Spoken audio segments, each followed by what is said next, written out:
back! Today, I'm going to show you my Lazada haul. So, yes, email. Yes, Nicole! Yay! Ang dami ka ng brush! I just think it's very cute. Matigas talaga siya. Like, hi! Today, I'm going to show you my Lazada haul. During the 6/6 sale, I bought some items. There were a lot of good deals, buy one take one, and a lot of the things that were in my cart or in my wish list were on sale and were discounted in a very reasonable discount. So meron dun 10%, 20%, and then 50%. Meron ba 50%? Hindi ako sure. But today, I'm going to show you what those things are. So, there are basically two categories. I have, first of course, guess what? It's beauty, and then we have the other category, which is others. Others. Hindi ko siya makategorize. Basta others na lang. I actually bought some items earlier, the 6/6 sale. So, more or less, inantay ko silang lahat dumating. First item would be this. This one is Everbilena Advanced Vinyl Lip Gloss. So, I first saw Killa Kush talk about it. So, she had a video sometime in May, wherein she talked about her favorite glosses from, I'm not sure kung may high-end, but affordable glosses, and this is one of those lip gloss. So, I wanted to try the lip gloss trend, and I've seen Kathleen Lights always wear lip gloss. Okay, I bought two pieces of this one for me and one for my sister, because the lip gloss that she's been using at school is yung, hindi ko alam kung saan niya napulot yun, or I think somebody gave it to her, and it's very cheap. The kind that sticks to your hair. This one doesn't do that, and I'm very happy and I'm very glad about that. So, and then I also saw Nina, the CEO of Colorette Cosmetics or Colorette Beauty, I'm not sure. Basta of Colorette, she also showed this in one of her TikTok videos wherein she showed some of her makeup stash. So, ayun, I grabbed two. I have one and the other, my sister have one as well.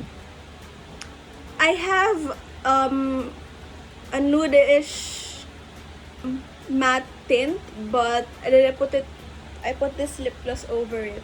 Pag first swipe, hindi siya ganun ka-glossy. So, if you really want it like super glossy, super wow, super shiny, you can layer it. And it doesn't feel clumpy and it doesn't feel uncomfortable. If you hear something na noise, it is because merong construction sa kapitbahay namin.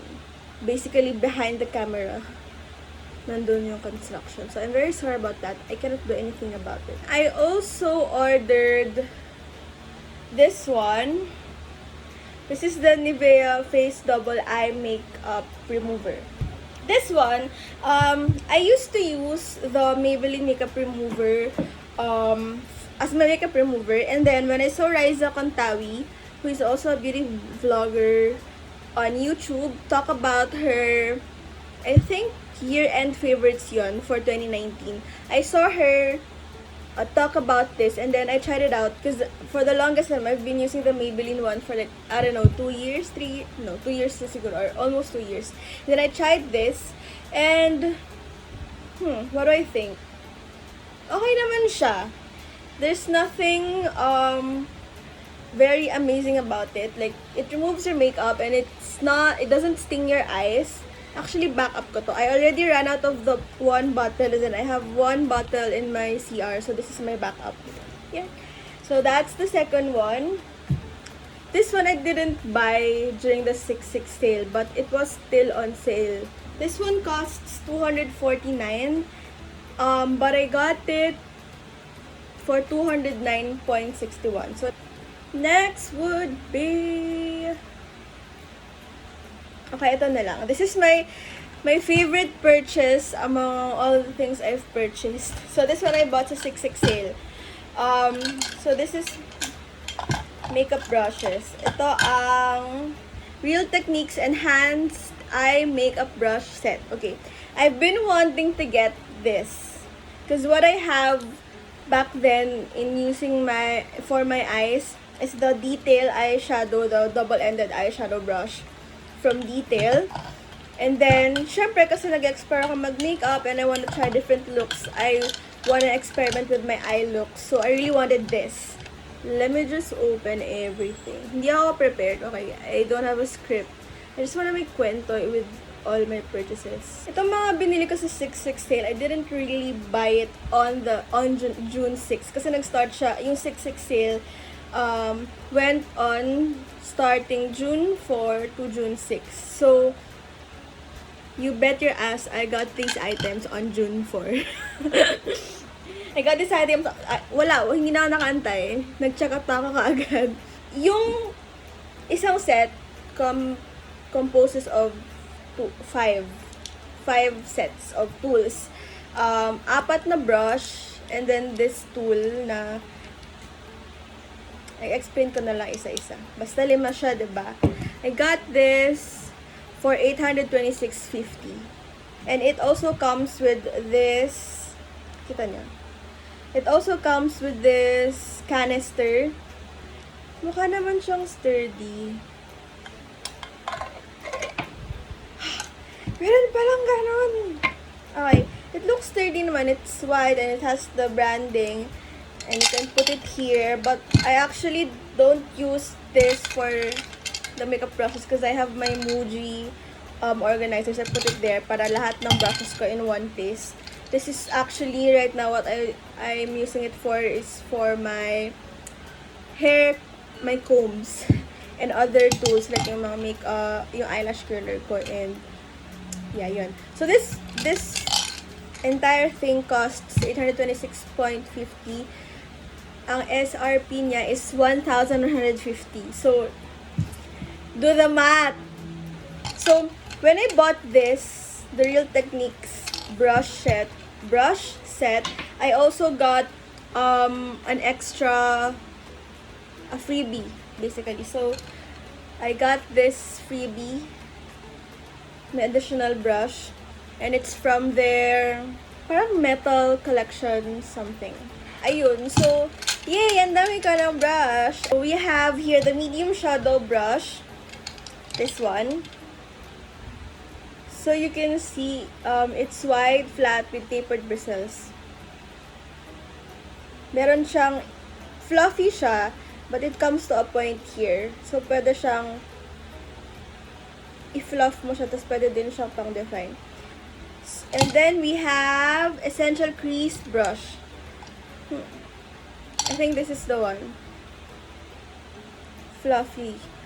And then we have the fine liner brush. This is one of my favorite in the collection.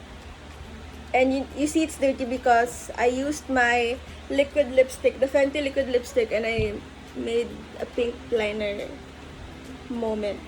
You have here the shading brush. It's dirty also. I used it earlier. And then we have the lash separator. So the lash separator, this is also a cool tool.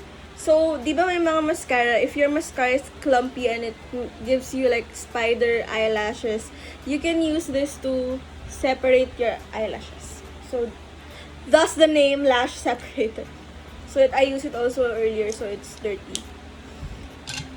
And then the brush cup. Yun. And then this one, ito, it's denser than the other brushes. And it also comes at the point. So, pwede siyang pwede siyang dito, pang crease. I also got another item from Real Techniques, which is the Real Techniques Miracle Complexion Sponge.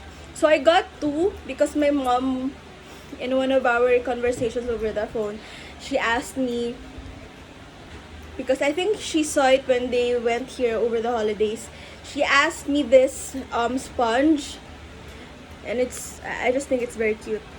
It retails for 460 pesos and I got it for 345 pesos. So, yay! So, I got 2. I already sent her the sponge together with my gift to my my birthday gift to Bembem. Next, I already ran out of my eyebrow gel from Sunny's Face, so I wanted to try something else just to explore.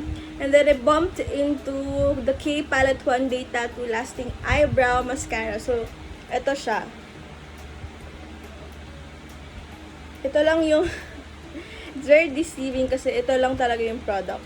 If you can see it. And then this is the brush. Kita ba? It's very tiny. I got it for 288 pesos. And guess what? It's SRP. It retails for 720 pesos, guys. When I first got it from the mail, I thought it's going to be very light for my eyebrows. But then, when I put it on, parang hindi naman. What do you think? Unlike the Sunny's Face one, na sobrang parang hairspray that it really makes your, when you touch your eyebrows, matigas talaga siya. Like, para siyang hairspray. But this one, it doesn't feel like that, but it stays in place. So, I like it. Okay, so next one, ang gulo ng hair ko, please don't mind. Kasi I cut my hair a couple of nights ago, and then wala. Ganyan siya. Anyway, next item would be my, whenever there's a sale in Lazada, I always, what's the term? Nag-hoard ako ng mga toiletries talaga. And the other thing that I bought is the Neutrogena Deep Clean Cleanser. So, what VJ and I uses is the Acne Foam one. So, buy two, save 50% siya. I got two bottles. Ito yun. The Acne Foam Cleanser. I got 2 bottles for 239 pesos. So, yung SRP niya is 249 pesos. And I got it for 239 pesos. Tapos, buy 50% off pa. So, basta madami ako na-save. And then, Nina, while I was shopping, Nina got curious also. Sabi niya, gusto na din ng sarili niyang face wash. Because for the longest time, she doesn't use face wash. And, ano, bakit? She doesn't get breakouts. She just wanted a cleanser for herself also. So, I got her the foaming cleanser one. I used to use this, but since grumabe yung acne ko for every time I have my period. Yeah. So, this one, I got, naka-buy to save 50% off din siya. So, I got it for 210 pesos. So, yung one item is 219. But during the 6/6 sale, I got it for 210. Tapos, naka-buy to 50% off. Buy two and get 50% off. Tapos, parang, what else? Okay, yun lang yung lahat sa beauty items. Itong actually yung tatlong to request ni Nina. So, the first thing we got is the mini stretched artist canvas for acrylic or oil paint. So, ganito yung itsura niya. It's very cute. Ang cute, diba? So, this one, we got this for VJ. We got it for us as a surprise for her. Tapos, guys, comment kayo kung pag nag-paint ba siya ng something dito. And then, bibili ba kayo? Para bilan ko siya ng paint and then mag-paint siya. And then we can sell. This one, we got 10 pieces of this one. Ang size niya is 2 inches by 2.8 inches. We got 10 pieces of this one is 290 pesos. The SRP talaga is 622.50%. 622.50 pala. And then, next, we got 20 pieces square wooden lollipop na stick. This is for Nina. We got it for 20 pieces to. We got it for 263.50. And then, your retail price na is 540 pesos. Ang laki. Laki ng discount. And then, last but not the least, I didn't take a photo of it anymore because ginamit na namin siya. As in, gamit na gamit siya. I'm gonna show you a photo, but that's the kitchen fruit vegetable chopper. So, when Sir Brian was still living with us, he got this item, and then pati niyang ginagamit to whenever he makes yung favorite salad ko that he makes. I don't know what's in it. I forgot. Pero sobrang favorite ko yun whenever he cooks that. So, sabi ni Nina, we get one as well because we couldn't find the lalagyan na. So, ayun, we got one. Tas masaya. We just had tofu sisig earlier, and then we used that to chop the onion, the garlic, and then the ginger. So yun, masaya. It's a cool kitchen gadget. So I think that's all. Thank you so much for watching. Bye! As I was saying, ano ba sinasabi ko? Hindi ko na maalala. Ah,